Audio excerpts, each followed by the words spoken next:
Hello, and welcome back to the Masonic Roundtable, a weekly program where Masons from around the world get together to talk about Masonic news and opinions in a friendly and social manner. As a reminder, the thoughts and opinions expressed here are solely the opinions of the participants and do not represent any Grand Lodge statements or positions. Make sure you keep your conversations open for the public and on the level to interact with us. We love seeing you every Thursday night at, 9:30 Eastern. Adjust to your time zone accordingly, and love chatting with you live on Facebook and on YouTube. If not, we love catching you in the replays or on your favorite podcasting app. Let's see. So, you know me. My name's John Ruark. I'm a past master of the Patriot Lodge number 1957 in Fairfax, Virginia. Awesome. Now let's cut over to Jason Richards. Good evening, Jason. Good evening, John. My name's Jason Richards. I'm a past master of Vacation Lodge number 16 in Clifton, Virginia, member of the Colonial Lodge number 1821 in Washington, D.C., and also member of Lafayette Lodge number 79 in Zanesville, Ohio. Russ Sherman, darn glad to meet you. Nice. And next up for his introduction, that is the past master, Don McAndrews. Hey, Don. Hey, Don. Look at this. Isn't it great when Don McAndrews shows up on the show? It's always great when Don shows up on the show. It's not a photo bomber. It's a video bomber. Yes, that sounds weird. Yes, that's what happens when they leave the front door unlocked. The Tyler's not doing his job. Yeah, well, you know the master is not guarding the west gate. No. You can't stop Don anyway. We're talking about my trip to Europe on the show. Yes. Nice. Yes, and Don's been there many, many times. He probably has cool things to say. Exactly. Pull up a chair. You visited cool sites that I've never visited. Well, pull up a chair, man. Let's do it. Don and Joe. Yep. Let's do it. This is happening. I love it. This is happening. Joe Martinez. We do it live. Master of stuff and things. And Don McAndrews, the Mr. Mason in Virginia, and in all our hearts. Indeed. Yeah, you got to make a little pop-up thingy for Don next time. Yes, I'll work on that. Let's see. Before we get into tonight's show, thank the patrons. You guys are awesome. You guys keep the show running and are super cool. If you want to support the show, head over to patreon.com/the Masonic Roundtable, and that keeps us going for many, many years to come. We got some cool stuff in the works for our Knights and Squires, so love seeing you over there. Jason, what else is going on? The show. Say again? When was the last time we had Don on the show? It's been a long time, hasn't it? It's been a long time coming. Yeah, we did the Royal Arch show, the Royal Arch episode, way back in the probably double digits. We did the operatives. Yep. All right. So it's time to bring it back on again. For sure. Yes. Let me tell you just a little story about the Royal Arch show that I did. I was at the Pennsylvania Grand, probably a year after that. And this young man, we were going into the banquet, the end of the grand chapter, and this young man was down the hall and he yelled out my name. And I didn't know who he was, but he saw that and he said, "I just wanted you to know the reason I'm here is because I saw that show you did about Royal Arch. I went out and joined. Here I am." So, yes. That was nice. Well, what appendant body are you going to be promoting this year then when we have you on the show? All of them. All of them. Join all of them. Yeah. Collect all the things. That's going to be his epitaph on his tombstone. Joined all of them. Yes. 100 out of 100 complete. Yes. I hereby absolve my wife of all responsibility in my death. It was just one night a month, dear. You heard him. Not Eastern Star. Not Eastern Star. Okay. Jason, where are we going to be in the next couple weeks? So, super exciting news. We are getting ready to hang out with some great brethren down in Greensboro, North Carolina on October 15th for Masonic Con South, y'all. Brother Matt Parker is putting on one heck of a show. We've got all of the TMR hosts who will be down there, as well as Brother P.D. Newman and newly announced keynote speaker, illustrious brother Jim Cole. who we know very well up here in the DC and Virginia Masonry circles. We also have past Grand Master of the Grand Lodge of North Carolina, Brother Sean Bradshaw, who is going to hopefully be spinning some beats for us, in addition to giving a great lecture. So it's going to be a lot of fun. I'm excited because I am unveiling a brand new presentation that's going to be exciting. I have to thank Don McAndrews because he gave me last week my opening to my presentation. So I am super excited. Love it. Super awesome. Yes, MasonicConSouth.com, 2 C's. And buy tickets and come down and hang out with us because it's going to be a lot of fun. It's true. We'll all be there. Am I on mute? No. I do know that it's for the South. So if you're in Virginia, Maryland, D.C., North Carolina, South Carolina, Georgia, even Florida, if you're in that area, it's a close drive away. So and it's at the Greensboro Masonic Temple. Awesome venue. And I know Brother Matt Parker's been working really hard on it.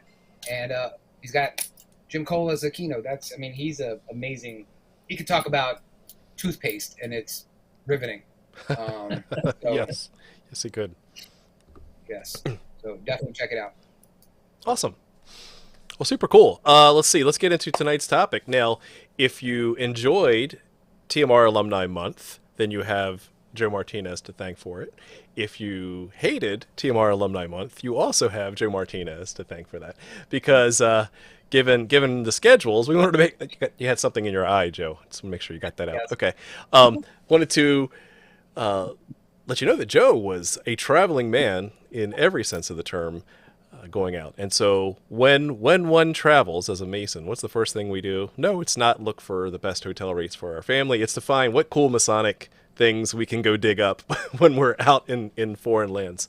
So tonight, Joe's going to talk to us a little bit about what he did for 22 days in his European vacation, as it were. Yeah. And just basically fill us in on some of the cool sights he saw. And Don McAndrews is going to share little nuggets of wisdom along the way. That's right, because Don knows something about everything. About everything. About everything. Truth. So let's So I tried to limit the pictures of us eating fancy foods and things like that. I tried to focus on pictures that actually had cool things. So we'll go ahead and let's share the screen a little bit and see what's what. So the first place we're going to pick is, can you see that? We can. Thank you. Oh, that's where the first French fries were made. In Greece. So In first Greece. place we're going to is Greece. Have you been to Greece, though? Yes, yeah. Okay. Have you been to Delphi? Yes. All right. So Delphi. Okay. So this was a day trip out to Delphi. This is on the way up there in the Parnassus Mountains. Awesome. Did you go in the summer or the winter? It was September. So fall. Okay. So for those who don't know, Delphi the town itself is a ski resort. So in the wintertime, they're rocking. And in the summertime, people just go to see the Temple of Apollo. So these are some shots of way up there. And this is us making our way into the marketplace. That's right.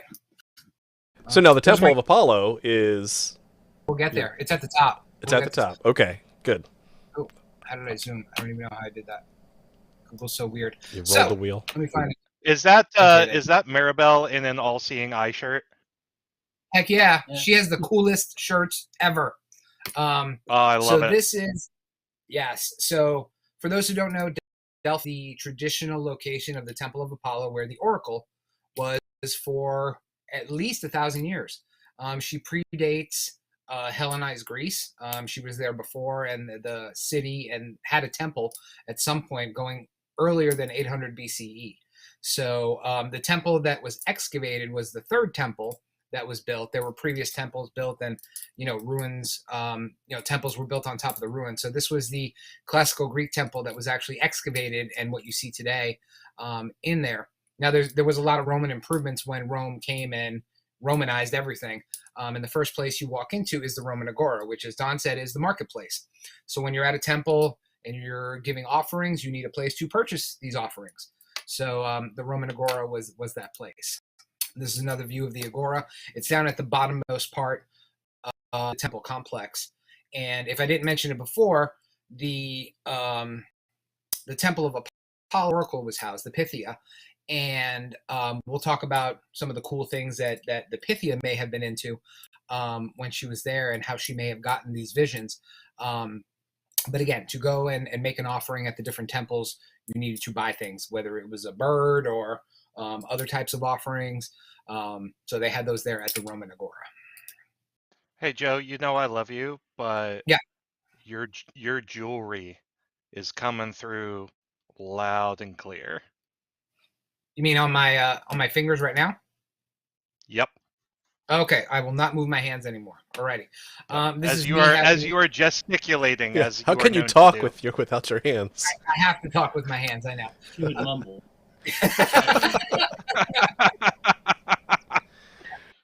Yes. Not only have I Jason picking on me, but I know Don is going to be busting my chops for the next 45 minutes.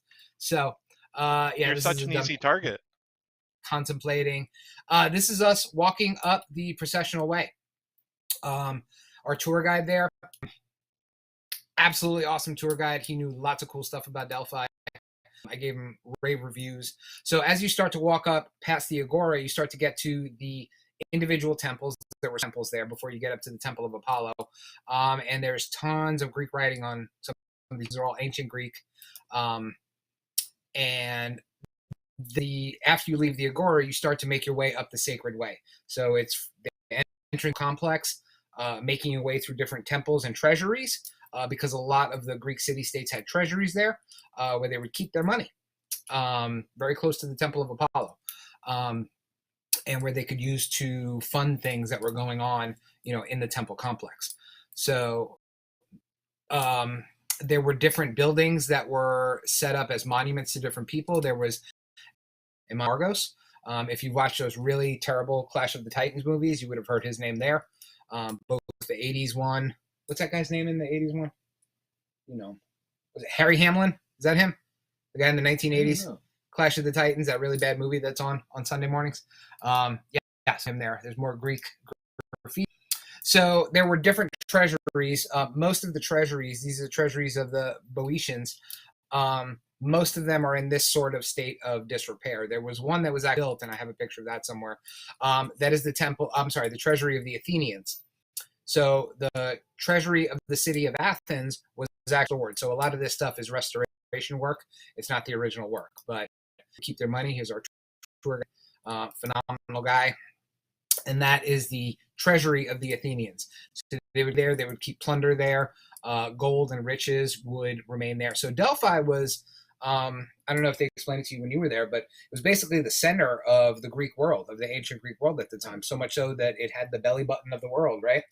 Which we see at the museum, and we'll show you a little bit later.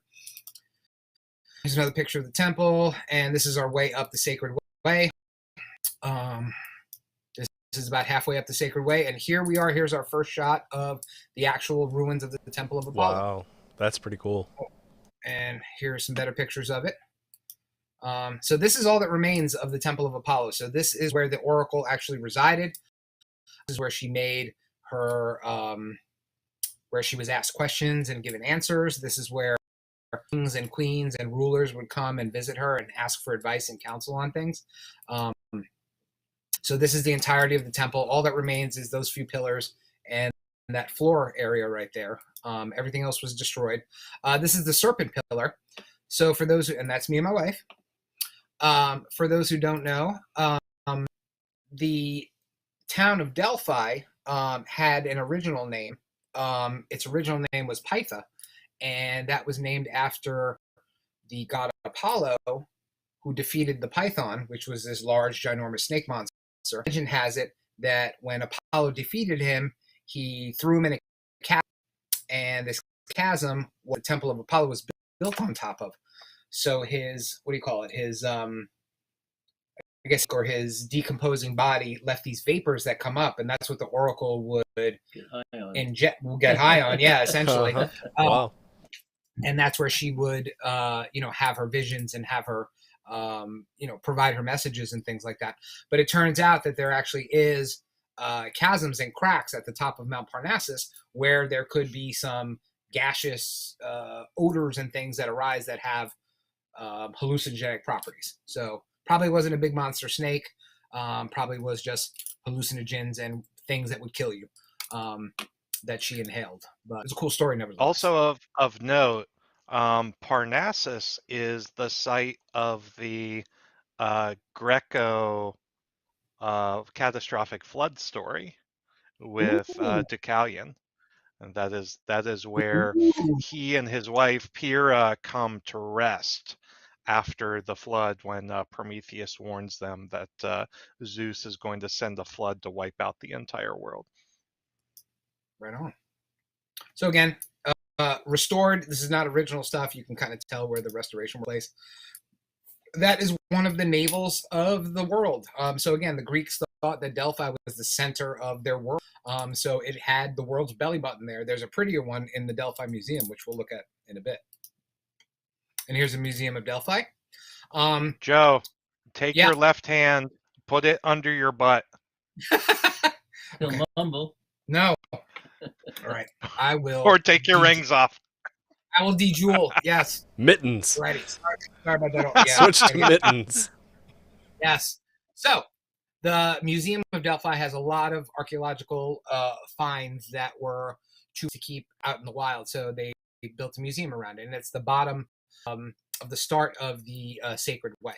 So again, there's stuff here that spans over 1,000 years, right? So before Greece became Hellenized, before it was a single nation, there were people worshiping and divining at the Temple of Apollo. Here's an urn that was within the oracle chamber, within the temple. They would put gas, they would put, burn that. It didn't help with the fumes and things like that. So here's all bronze and brass, and we'll get to some gold in a little bit. Figurines that were found. And damn, I did that Zoom thing again. John and his Google. We're going to start to see, there it is, the Sphinx. So outside of the entrance to the temple, as well as some of the other temples, the Greeks had sphinxes. So it wasn't just the Egyptians that used sphinxes as guardians. It was the Greeks as well. But you see, it looks a little bit different than the Egyptian interpretation. So most likely, sphinxes came to Greece by way of Egypt. So here's a lot of reliefs and things as here's another sphinx. So my son, who's 9, he was just counting how many private parts he could find him. That was a big thing, because it was new and exciting for him. So yeah, there he is smiling. I do the same. He'll never outgrow that. No, who does? So there was a lot of gold. A lot of gold work on statues found in the archaeological site. So is there a lot of gold in that region? Not dug naturally. This would have come from other places. But remember, most city-states had treasuries at Delphi, right? They would keep their money there. And it wasn't just like gold coins and stuff like that. It was statues and monuments and figurines and anything that was worth money. They kept there. This is a bronze calf. Partial reconstruction of it. This is what the original temple would have looked like, reconstructed. So there's a reconstruction there in the museum. Here is the actual what the temple would have looked like, and you can see what remains thereafter. But down here, and then the start of the Sacred Way, you're passing all these smaller temples and all the treasuries. And a theater too. They did have a theater. They had an amphitheater. Absolutely. Some good degree work goes on there. Amazing. Got to a place. Here's an urn. Here's my son again. Here is the belly button of the world. So again, the Greeks really thought that Delphi was the center of their world. And Socrates, they love their Socrates. This is a bronze. This is the earliest depiction of Hellenized statue work that was ever found. This man is made completely of bronze. He was holding a horse, a chariot, but as you can see here, it's all gone. So the problem with having a lot of metals in your statues and artwork is that when we start modern times, people didn't really care about statues because they needed bronze and they needed metal and steel for not steel but bronze and metals for cannonballs and things like that. So for buildings as well. So a lot of that stuff got destroyed. So I think that is it for Delphi. Wow. So yeah. And so that Temple of Apollo is the one that actually has the Delphic maxims, or that were supposed on the columns. Yep. That is where the Pythia lived for centuries. And obviously the Pythia was not the same person. There was a small pool of women that they would choose to be the Pythia. Could not be a super young girl. She couldn't be an old hag, something in between. There were certain rules around what she could do and what she couldn't do. She was very well protected. If somebody did something naughty to her, I'm trying to be nice on YouTube, she could no longer be the Pythia. And she was the voice of Apollo. So again, wars were started, wars were ended. Entire nation states were changed based on what she said to people. And to John's point, there is a list of over 100 maxims that are attributed to the Oracle at Delphi. Yeah, most famously, know thyself. Know thyself. So was there a plethora of Pythias? Hey, nice. Well, ooh, I like that. Well, there was only one at a time, but there was only one. Some of you, especially if you're Don, you can say on the show you laugh at my jokes. He's the only one. So, I know. And look, all my rings off. Might have been your face, but Yes.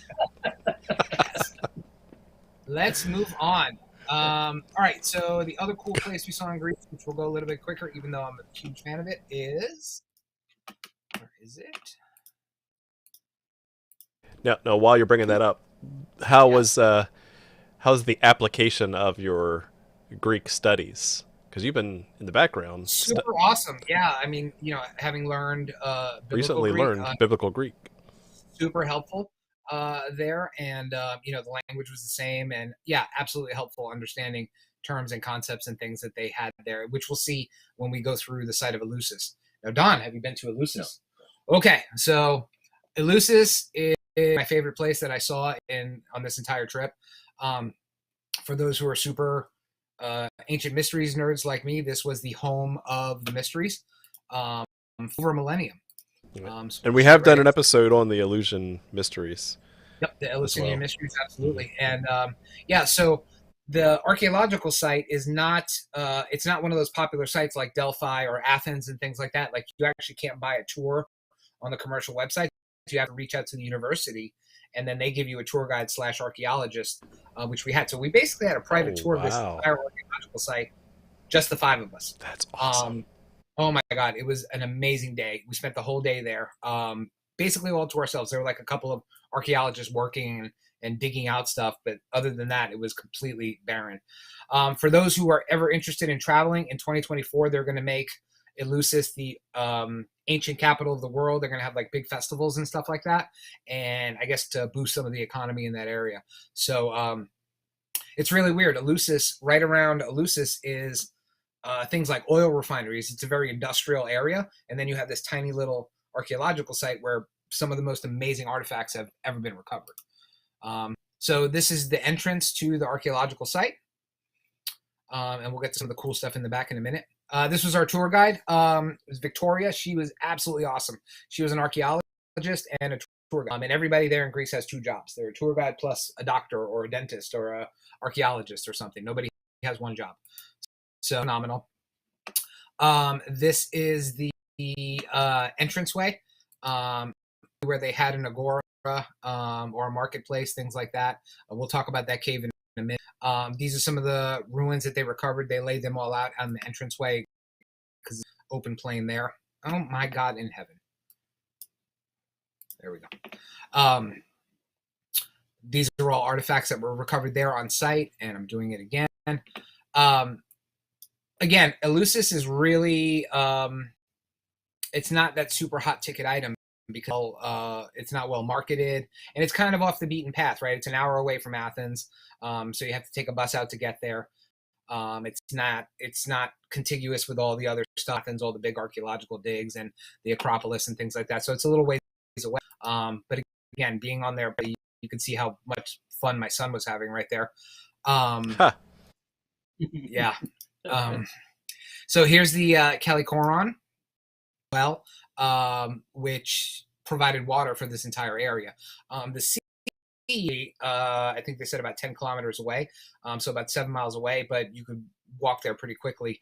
And they would have, it had an entire port and boats, and but that was salt water. So this is one big fresh water supply for this entire area. This is the Greater Popolea, and this was the big entranceway into the actual temple complex. So imagine, let's see if I have a better. It was a big and huge columns, and it was like this grand into the rest of the complex. So it was the Greater Popolea. This was just artifacts that they showed. They had these out to show that a lot of these column structures were not just like they did in Egypt. They were set there and left there. They actually used metal to anchor them into the temple itself. This is where we start to see some of the Eleusinian artifacts. We have sheafs of wheat and flowers, and for those who actually know the story of Demeter and Persephone, we know it plays a huge role in that mystery story. So these were already sacred way. So this is the sacred way, which starts all the way at Athens. Yep, that's where this is where they were, as Don pointed out. So those are grooves to these just bronze gates that were there that actually opened up to what we'll see in a bit, the Telesterion, where the actual lesser mysteries took place for 1,000 years. Wow. So again, you saw a lot of these wheat and flour and growth artifacts. Here's the grooves again, kept gates there for a millennium until they were destroyed by the Roman Catholic Church. But I digress. So here's the Plutonion. And what this was a cave complex. They're all shallow caves, but this is where, when they were telling the story of Demeter and Persephone, this was the part in the drama or the play where they showed these into Hades. So these caves, imagine them doing a drama or a ritual or a degree where Persephone whisked away by Hades. This is where they had that there. So you would come and watch this drama take place and then move into the Telesterion and see the rest of the story. But this was really, really amazing place. This place, even my wife said, had like this weird, had this air about it, right? It had this aura. It was really profound being there. And again, you got to remember that people did this amazing stuff for over years, Here's other pictures. And again, the processional way is what we were walking on. And here's the Plutonion, or the Cave of Hades. And that's us being all happy, even though it's not a happy place. This is us walking up the sacred way. Well, because y'all know what happened in the cave, right? These are some excavations that are happening. They wouldn't let us see what was in there, but they're getting ready for their grand reopening, quote, on 24. So there's more stuff. There were smaller temples there, so this complex had been used not just by the Eleusinians, but by other people. And then when the Romans came, they started to add other temples. They added a gymnasium, things like that, things that Romans do. So this complex grew over time. Here's the end of the day, and then it walks us right into the Telesterion. Okay, so this was the most important building in this sanctuary, right? This is where the actual rituals took place, was in the Telesterion. This is the beginning of the Telesterion. And if you can see here, they're doing a lot of work here. Oh yeah, you can zoom. Thank you. This was basically a ginormous theater, right? And in the middle was where the ritual actually took place. So the lesser mysteries, well, kind of like a one-day class, right? You saw a drama in the lesser mysteries, and it unfolded here. You would start out at the cave, the Plutonion, and watch the actual. There's a painting. I forget who painted it. It's called the Persephone. She wasn't actually raped. They stolen or taken away, but that's the name of the painting. But yeah, where she was taken away from the land of the living and brought down into the underworld, not knowing where to go. So this is a view from the Telesterion out to the temple complex. This is a Greek Orthodox church. dedicated to the Virgin Mary. There is a lot of Greek Orthodox churches in Greece, and they are all dedicated to Mary. They love Mary there. So here's the actual ground of the telesterion. You see my middle child there. That's where the drama would actually unfold, and people would sit all around.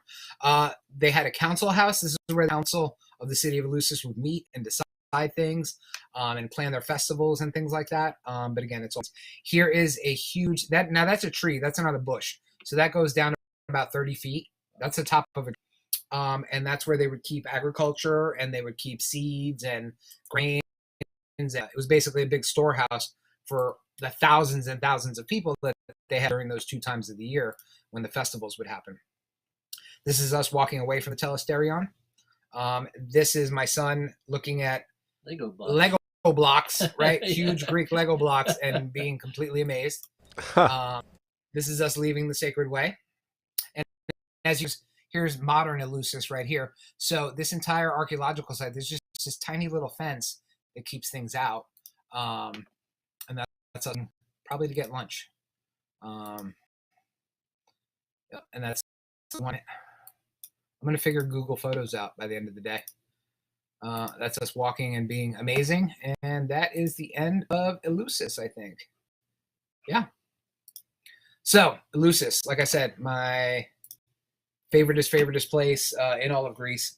If you have a chance to go, it's off the beaten path. But if you like all this weird stuff that we talk about occasionally, that I talk about a lot, definitely check it out. The place has an air of mystery to it. And I brought some gifts for my TMR host that I think, I see some of them there, which we won't talk about. A lot of the artifacts, though, that were found, they're not currently there. Is that correct? So the Museum of Eleusis is closed, and it will not reopen until they reopen the city in 2024. Okay. So they do have a small museum there, but like I said, it's closed to the public now, and they're basically trying to it's a really industrial city and doesn't have any value to it, in their eyes as like it's not like Athens, right? Where you go to the Acropolis, you take a big picture, everything's hunky dory. They're really trying to market Eleusis as a place to come visit and travel to. So yeah. Are some of the, correct me if I'm wrong, aren't some of the other Eleusinian artifacts in Britain, London, somewhere around there? There are some at the British Museum. There are also a ton of them at the Museum of the Acropolis. They have an entire section devoted to the Eleusinian mysteries, where they actually have the pottery, things you guys might have seen, pottery with stories of the rituals and stuff on there. And that's what I was looking for when you were walking through that. Again, obviously. All that stuff's on in a museum, Yeah. One interesting thing that I just noticed is the entrance and exit, obviously, to all of these sites is the very same as all of our big tourist attractions. You enter through the gift shop, you leave through the gift shop. You enter through the agora, you leave through the agora. Basically, yeah. So, and those for millennia. And those that have been to Greece know, as soon as you leave the site, it's all vendors, man. Right. Yep, absolutely. So let's go to one place you guys will absolutely love. This is us in Italy, the only place we're going to look at from Italy, because I know we're short on time. Let me share my screen again. And we are going to look at, see if Don's been, the Capuchin Bone Chapel.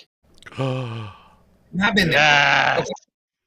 Yes. So this is a Capuchin monastery in Rome, and it's very famous right to it. These are Capuchin monks. They both had phones, smartphones. All right, so they're not super,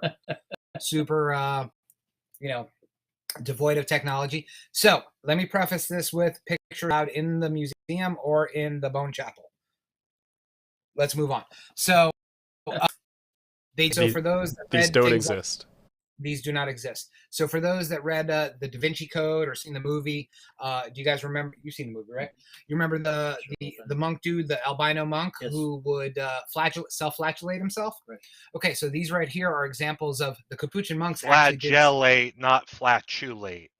I said flagellate. They might flatulate. They might flatulate once in a while. It's a 2-for-1 special, yeah.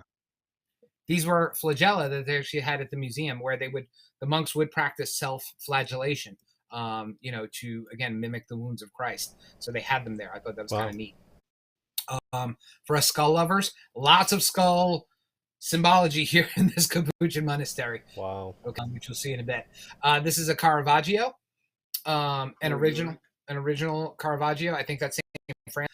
Yep, with the skull. There was lots of paint. That's the only one I could take. So here's the entrance to the Bone Chapel. It is a crypt complex. All of the work done in this chapel was done with the human remains of Capuchin monks or people that had donated to the Capuchin order, things like that. As you can see, Wow. there's a small child skeleton up So here. it's kind of like the Scottish Rite. Kind of like the Scottish Rite. Donate absolutely. your remains. That's right. So again, but these are all human remains that went from, I believe it was the 12th century till about the 16th century.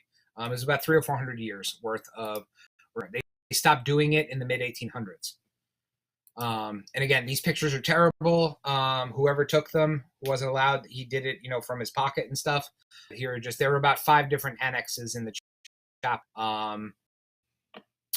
All human remains. So what was that like? I mean, that's got to be a very.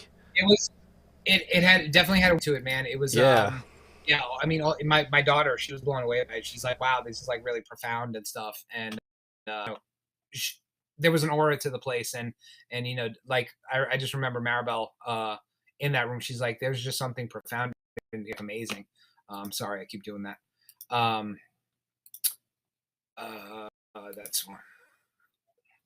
So Crypt of Skulls. As you hear, do you see that little hourglass there? That's made with pelvis bones. Wow. Okay, so that's an hourglass with wings. Wow. There's a better view here. It's an hourglass.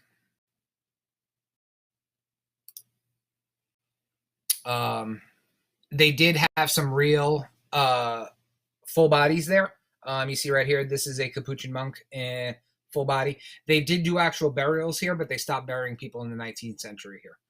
So the entrance that they actually buried completely underground. I didn't take any pictures of the ground, but it's actually just dirt. Like there's no stone down on the ground. And then this is going into the crypts. There are crypts in Rome. You've been to crypts and catacombs and things like that. This is where people were buried before the rise of Christ, after the rise of Christ. So these catacombs had been in use for hundreds and hundreds of years. Again, these pictures were not to be taken, but I got a hold of them anyway. This area right here, let me see if I got a better picture of it. I don't. There were 3 or 4 different in these last couple of pictures that span Greek time, Roman time, and then post-Christian time. So you see like little artwork that's evident in all these different types of people, and you could see it in one room. So it was actually kind of amazing. But that's the Bone Chapel. So if you get a chance to go, that is actually in Rome itself. You're not supposed to take pictures, so I don't know how I got those pictures, but it's there's an experience there. I mean, even my 2 boys who are usually annoying and loud and stuff, they were pretty quiet there. The place overall, everybody that was in there that was taking a tour was very quiet and very solemn. It definitely had an atmosphere to it. So if you like bones and skulls, go check it out. Alrighty. And this place I know you've been to. Yes. Hey, Don, have you ever been to any catacombs or anything like that? Yeah, as a matter of fact, I visited catacombs in Naples. They have extensive catacombs there. I'd be half afraid, though, being so close to a volcano, that you might get collapsed on. But, and the funny thing is, you go down a street and the entrance may be between a couple of businesses, and you like restaurants. Yep. That's really crazy. Yep. All right, let's move on because I know we're short on time. All right, so I know Don had to have been to this place. Freemasons Hall? Oh, yeah. All right, Freemasons Hall. Never heard of it. Okay, so the United Grand Lodge of England. Woo! That's me being excited. All right. They have a cafe and a bar at Freemasons Hall. Wait, there's alcohol? There is alcohol there. At Lodge. Okay. All right, just checking. At Lodge. And at the Grand Lodge of Markmaster Masons, they've on the third have a pub. They have a pub Yes. in England. So we went during cafe time. We went during lunchtime. So Nice. square and compass cappuccinos. Cool. Yeah, I had 3 of them because I thought they were so cool. So I was kind of wired by the time Square we got and Campecinos. Square and Campicino. Yeah, there's the bar behind there. And people were just coming in off the street and having lunch there. Like it wasn't there were some Masons in there doing Masons, but yeah, people were just coming off the street and hanging out and having lunch. Do you meet some brothers there and do the secret handshake and all that fun stuff? Yeah. Oh yeah, absolutely. That's super cool. That is some English nobility. So then they took us through the tour. That is can somebody tell me what that is? Goose and gridiron. That's a goose and a gridiron, right? So at the entrance there, that's the gift shop where I spent not just for AMD anymore. Not just for AMD, that's right. So they have now. I've been told, I don't know when you went there, but I've been told that the smaller than it used to be. Like they've curated some of these stuff and made it a little bit smaller. That's because they expanded the gift shop. Oh, really? Seriously, it's the way you go in, and it's the way you come out. So, but they did have some awesome artifacts here. The aprons and the regalia was just I found some super interesting, some early books here. Were just awesome from the 18th and 17th centuries. What was your favorite thing in this museum that you saw? Yeah, so had lots of aprons that had skulls on them. So there are skulls in masonry. Contrary to popular belief, it's all photoshopped, I'm sure. Yep. Here's some No, it's extra just tools. some like Yorkite thing. Scarret. The scarret. Yeah. Yep. The chisel and the mallet. Yep. So they have other working tools than we have in our American Yorkite or whatever you want to call it. Here's the original engraving. You guys have all seen this before. Early of globes on top of columns, right there. Yep, that's the actual engraving. Tracing boards. Nice. The tracing boards they had there were insane. This is huge. This is like 8 feet long. Yep, 3rd degree tracing board. This is another artifact that's kind of interesting. Dead things and skulls. Look at that. Amazing. Who would have thunk? That's in Freemasonry. Spooky. And marrowbone. Yes. Yeah. Here's some cool old stuff. 3 distinct knocks. Here was you guys have seen this book. I haven't seen it in print in a very long time, but here's an original copy of 3 distinct knocks. There's also an original copy. There it is, Masonry Dissected. So those of you, I think, who are part of the Masonic Book Club that just restarted, you got a copy of this. Dissected, the first Masonic expose. For arguably first and most comprehensive. And the first written instance of the Quran. That is correct, and it was so groundbreaking that it caused the Premier Grand Lodge of England to change up some of its secrets and modes of recognition. Don, see something interesting. Go. Yeah, that's that jewel there is the Free Gardeners. What you've got is a pruning knife above the square, and that's I'm a member of the Free Gardeners. It's came to us from Scotland actually, but the England had Free Gardeners as well. Good catch. Fancy aprons, yeah. That's people. There were some cool artifacts. Okay, so here's an early edition of Anderson's Constitutions. 1723. 1723 edition, not the Benjamin Franklin edition. Here is the Grand Master's chair. It's on display. Here's some fancy English regalia. Here's some cooler stuff. There is a cool thing in here I want to show you. Here's some French Rite stuff. They have a whole section on women in Freemasonry. What? First skulls, then women. First skulls, now women. Yep, so they talk about both the HFAF, the Honorable Fraternity of Ancient Masonry, and the Order of Women Freemasons. That's my wife checking it out. They love jewels and baubles as much as bell pins. Here is a letter. Did she get a petition? She did not get a petition. Oh, okay. This is the letter from Prince Hall to the Grand Master of the United Grand Lodge of England, asking for a dispensation. Wow. That's cool. Yep. So they had that on prominent display. That was awesome. Again, huge women It in wasn't Freemasonry the section. United Grand Lodge of England at that point, though. Yes, you're right. This is a lodge room, an example of a lodge room. All the lodge closed because UGLE lodges are dark in July and August, so there was no lodge activities happening in when we were there to visit. Yeah, huge section on women in Freemasonry. So they're not like they don't put their heads in the sand when they talk about it and stuff. And women's Freemason lodges actually rent out space.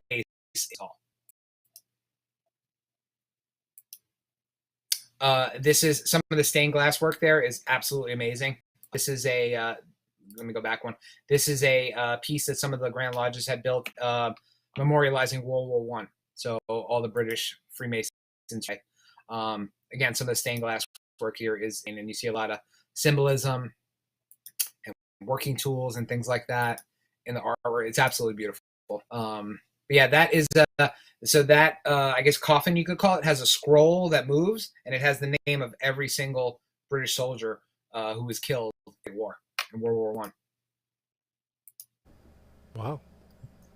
2 big staircases, more staircase, more. So these are multi-ton bronze doors in the entrance to the Great Temple, the Grand Temple. Sorry. Now that's our tour guide he picked the smallest person on the tour, which was my son, and said, "Take your finger and push the doors open because they're balanced so well that you can just push it with a single finger, even though thousands of pounds." So this is him pushing with all of his might, and this door, you didn't see it, this smashed into the chairs that were on the side because he pushed too damn hard. Go in and look and make sure that he didn't. So he did not. But this is the ceiling of the Grand Temple. My pictures don't do it justice. The symbolism in here will absolutely blow your mind. It seats thousands. Yep, seats thousands of people. They have they rent it out to the public. They do plays and stuff and concerts in there. But absolutely, the symbolism in here was absolutely amazing. For the ceiling. Yeah, so go. Absolutely check it. You can spend hours in here. The wife was the one that pointed out stuff that I didn't even notice the first time. The zodiac signs, they have all 12 constellations wrapped around there, which I thought was absolutely awesome. So our British, no symbolism. That's me. They let you sit in the Grand chair. So that's me. Wow. And that's little me and littler me. And that is a Mason from New Jersey who actually knows some brothers of ours from our other travels. So I met him there, and we knew the same people. So yeah, they were there as well. Small world. It is a small world. A girl sitting in the Grandmaster's throne. We don't allow. Ooh. And here's the gift shop. Some zodiacal signs. Yes, and that's the front entrance. It is Freemasons Hall. When you look at that building, it doesn't look like it's that big. But when you go inside, and it's hall after hall after hall of lodge rooms and on, it's amazing. It's bigger on the inside. Yes. The Brits have a lot of stuff like that. Masonic TARDIS. Yes. So I know we're short on time, so I'm going to go right to the jugular of Masonic travel. And we are going to show, I know a place that Don has absolutely been to. Rosslyn Chapel. He's not been to Rosslyn Chapel. You've not been to Rosslyn Chapel? Come on, Don. Get on that, man. So, Rosslyn Chapel does not allow pictures inside the chapel. That means let's look at some pictures inside the chapel. Right. From an anonymous source. It's actually a lot smaller than you see it like on the Da Vinci Code and things like that. It's a chapel, but the art side is absolutely it's the Sinclair family. Here's their crest. Again, I'm apologizing for these pictures, but whoever took them wasn't supposed to take from his pocket. That is all hand carved work. Everything. There was so much. You could spend days in here and not appreciate all of the little symbols and little things that they carved into here. That's me. That's where I was taking pictures from.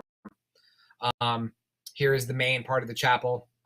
This is the altar annex right back there. Everything in here is hand carved. And obviously took a very long time. This is the apprentice pillar. Ooh, I love it. Yes.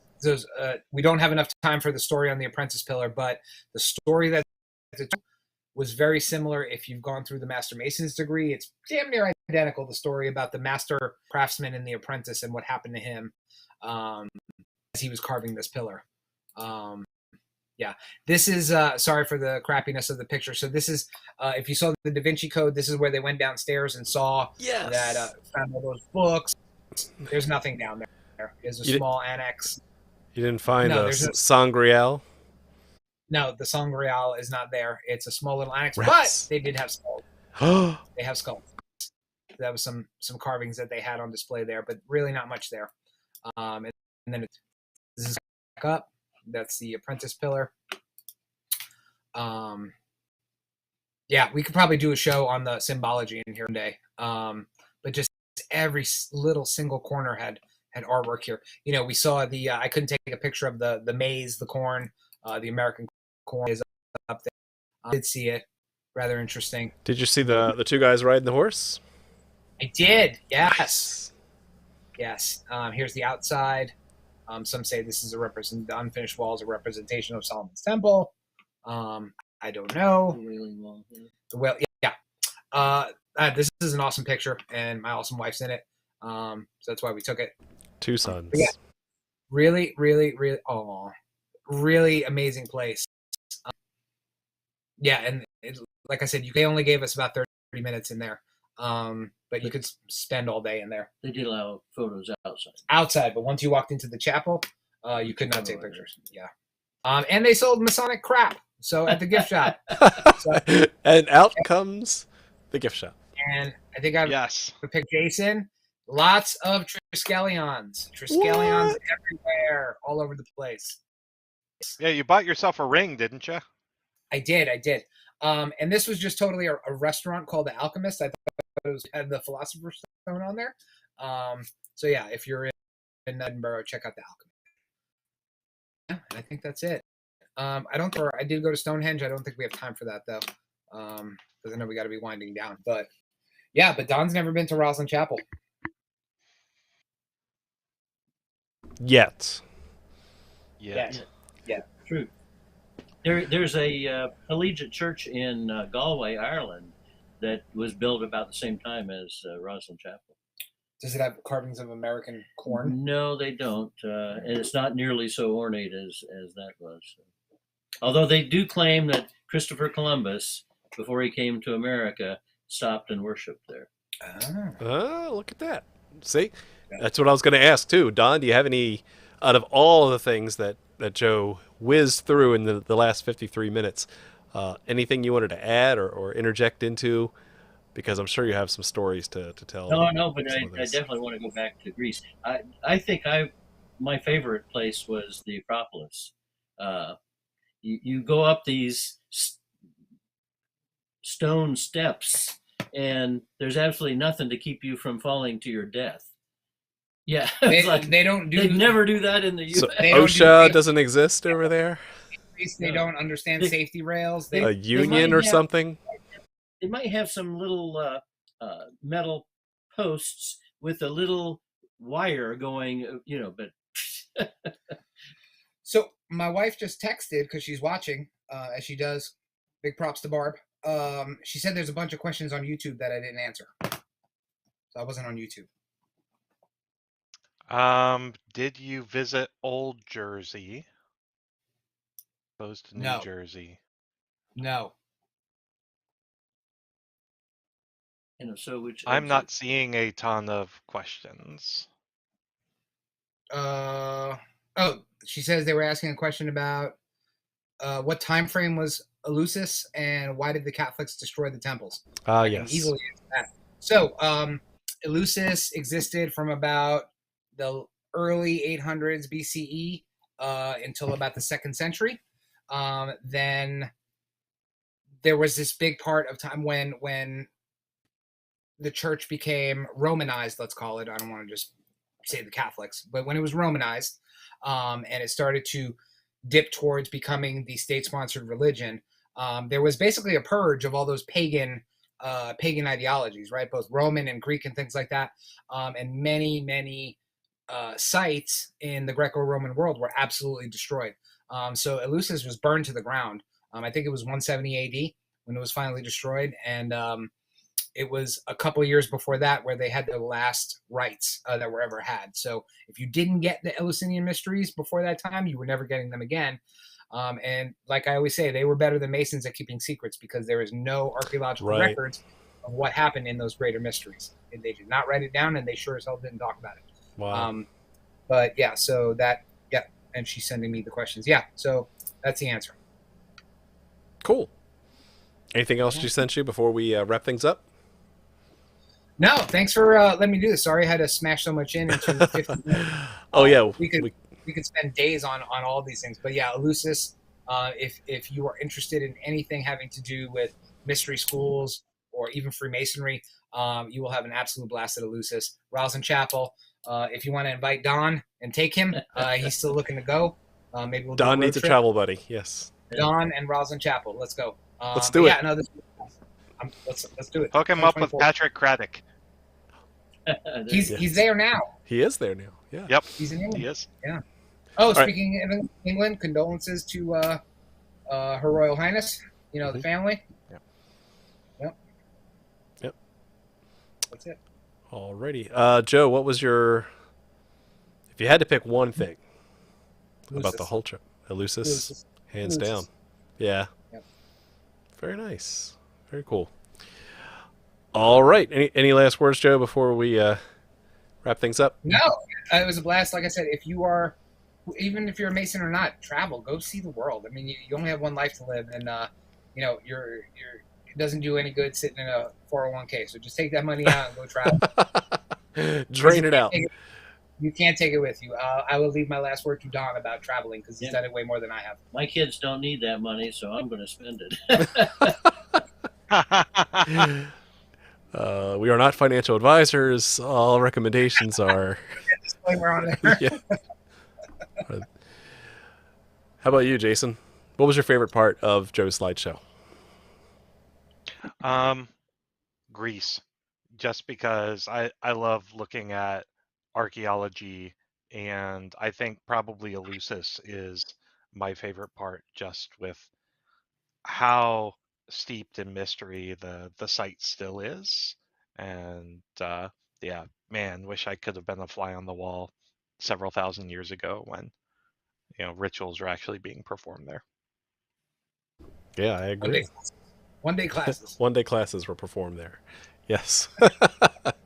For me, surprisingly, out of all those things, just seeing them now, because you were posting on Facebook, which was fantastic because we were all living vicariously through you and your family. But seeing it now again, the thing that hit me the most tonight was where the gates were hewn into the stone. Gates, yeah. Yeah. Mm-hmm. And that's something I admire about visiting all these historical sites is like you're there. You're physically standing in the same place that has this been scarred through history of both positive and negative things, and just to be able to say that you occupy the earth in the same location where stories and epics were written is really just an amazing thing. We walked the sacred way. We walked the sacred way. That is phenomenal to say. You know what I mean? You were standing in the place where people received those mysteries that basically decided our fate for thousands of years. You know what I mean? We are a result of the way that the mystery schools were run, and Eleusis was the center of that for 1,000 years. Yeah, that's just an amazing feeling. And so, if you get a chance to do that, either domestic or abroad, definitely get the chance to do that. There's tons of history in your own hometown, Masonic history even in your own lodge. So just start, exploring, taking it all in, and savoring that history that we have around us. Little cue, just because if you're keeping count, we are on episode 396 of the Masonic Roundtable, which means we are 4 episodes away from the big 400th episode. So we're shuffling the deck and finding a good topic. And spoiler alert, we're actually going to have long form content. So for those of you who say, man, I love what you guys are talking about, but Joe had to fit this whole slideshow in under an hour, we're going to break that barrier. We're going to actually do some long form content starting at episode 400, maybe a few more after that. So we'll see, but you won't want to miss that one. We certainly appreciate you guys watching. For the audio listeners, go to YouTube and check it out again. So we appreciate you guys listening and watching. Yes, exactly. But those on YouTube love it, so you guys are great. When are we going to Egypt? When are we going to Egypt? Yeah. Don wants to know. Egypt. That's a great idea. I'll write that down. All right. Let's go. Next up, episode 400 in Egypt. Let's go. When the social unrest dies down a little bit. Yeah, just a little. You guys are awesome. Thanks for watching, and keep searching for more light. Have a good night.